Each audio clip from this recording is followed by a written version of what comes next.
स्वागत है दोस्तों। आज के मुख्य समाचार में आज देश और दुनिया से कई अहम और बड़ी खबर आ रही है। बात करेंगे हर खबर पर विस्तार से। मध्य प्रदेश के पूर्व सीएम कमलनाथ का बड़ा बयान, बोले सचिवालय से दिवालिया तक भ्रष्टाचार, बीजेपी माफी मांगने के लिए निकाले यात्रा। वहीं अगली बड़ी खबर में आपको बताएंगे, वन नेशन वन इलेक्शन, क्षेत्रीय दलों के टूटेंगे सपने, राष्ट्रीय पार्टियां होंगी मजबूत और वोटर होगा कंफ्यूज। एक देश का चुनाव, एक और बड़ी अपडेट। 2024 में भाजपा का जीतना असंभव, इंडिया की बैठक में राहुल गांधी ने किए 5 बड़े वादे। तो चलिए देख लेते आज की पहली बड़ी खबर। मध्य प्रदेश के पूर्व सीएम कमलनाथ का बड़ा बयान, कहा सचिवालय से दिवालिया तक भ्रष्टाचार, बीजेपी माफी मांगने के लिए निकाले यात्रा। दरअसल दोस्तों, मध्य प्रदेश में भारी भ्रष्टाचार है। प्रदेश का प्रत्येक व्यक्ति या तो भ्रष्टाचार का शिकार है या फिर वो भ्रष्टाचार का गवाह है। बता दें कि मुख्यमंत्री शिवराज सिंह को 18 वर्षों बाद बहनों और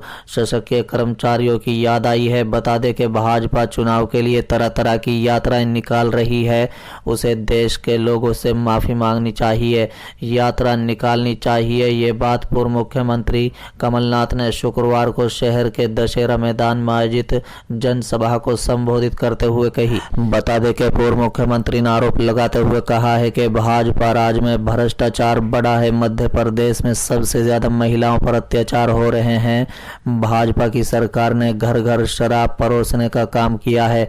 इसके पूर्व कमलनाथ हेलीकॉप्टर से शहर की हवाई पट्टी पहुंचे, वहां एक रेस्ट हाउस में प्रेस वार्ता को संबोधित किया। इसमें नाथ ने कांग्रेस की योजनाओं को बखान किया।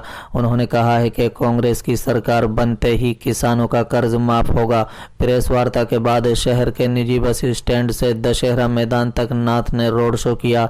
इसके पश्चात टाउन हॉल में कांग्रेस पदाधिकारियों की बैठक ली। बता दें कि पूर्व मुख्यमंत्री कमलनाथ ने ट्विटर पर पोस्ट करते हुए लिखा कि शिवराज सिंह चौहान भ्रष्टाचार पर एक्शन नहीं करते बल्कि हर एक्शन में भ्रष्टाचार करते हैं। मध्य प्रदेश का 50% कमीशन राज हर रोज नए नजारे पेश कर रहा है। दिल्ली में बना नए मध्य प्रदेश भवन इसका ताजा उदाहरण है। बता दें, मध्य प्रदेश भवन में भ्रष्टाचार का आरोप लगाते हुए कमलनाथ ने लिखा कि अभी तो सिर्फ कुछ मदों में भ्रष्टाचार सामने आया है। ईमानदारी से जांच होगी तो ये भ्रष्टाचार का समार्क साबित होगा। सचिवालय से लेकर दिवालिया तक और विधालय से लेकर चिकित्सालय तक शिवराज का एक ही मंत्र है, पैसा दो काम लो। चलिए अगली खबर। 2024 में भाजपा का जीतना संभव, इंडिया की बैठक में राहुल गांधी ने किए 5 बड़े वादे। दरअसल दोस्तों, कांग्रेस के पूर्व अध्यक्ष राहुल गांधी ने दावा किया है कि आगामी चुनाव में भाजपा का जीतना संभव है। उन्होंने बोला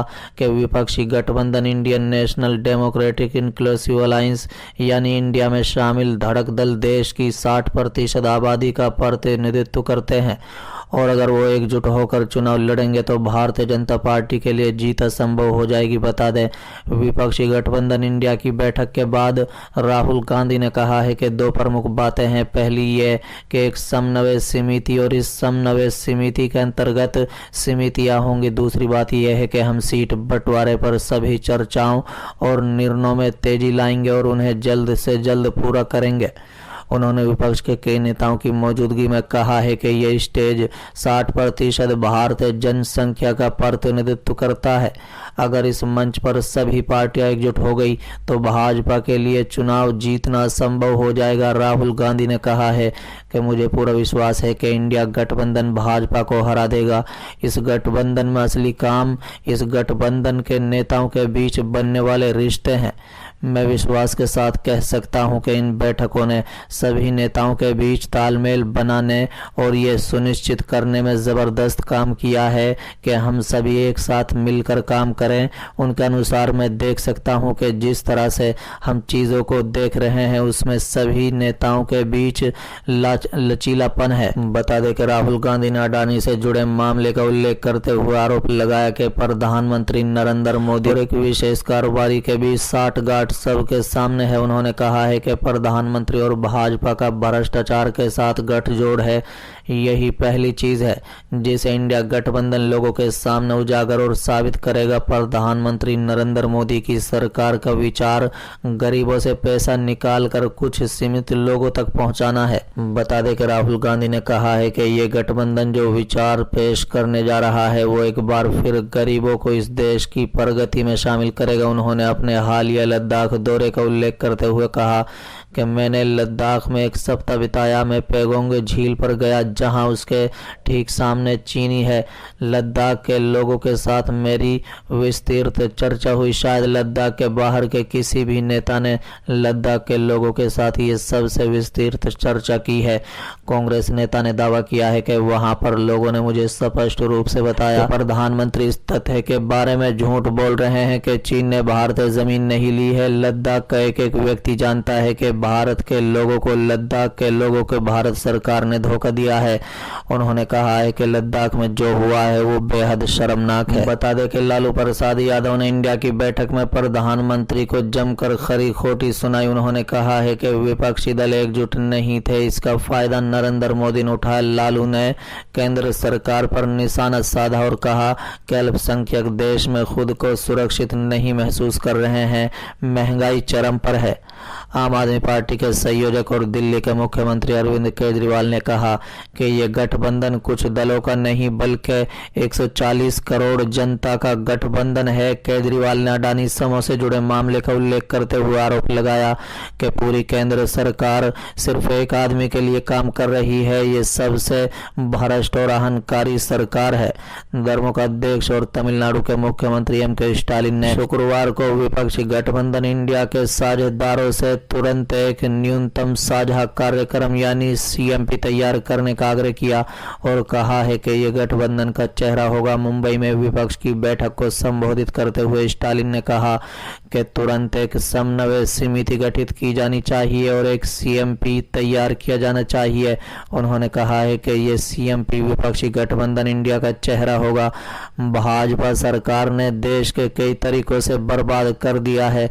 इसको CMP लोगों के सामने खाका पेश करना चाहिए जिसमें ये बताया जाए कि बदलाव करने के लिए हमारा इरादा क्या है। चलिए अगली खबर। मध्य प्रदेश चुनाव से पहले बीजेपी को एक और झटका। बीजेपी के विधायक कांग्रेस में होंगे शामिल। दरअसल दोस्तों मध्य प्रदेश विधानसभा चुनाव से कुछ महीने पहले राज्य में सत्तारूढ़ भारतीय जनता पार्टी को एक और झटका लगा है जब कोलारस से उसके मौजूदा विधायक वीरेंद्र सिंह रघुवंशी ने गुरुवार को पार्टी से इस्तीफा दे दिया है। बता दें कि कांग्रेस से भाजपा में आए रघुवंशी के 2 सितंबर को सबसे पुरानी पार्टी में शामिल होने की उम्मीद है। रघुवंशी पिछले कुछ दिनों में भाजपा छोड़ने वाले केंद्रीय मंत्री ज्योतिरादित्य सिंधिया के गृह क्षेत्र ग्वालियर चंबल क्षेत्र के चौथे वरिष्ठ भाजपा नेता हैं।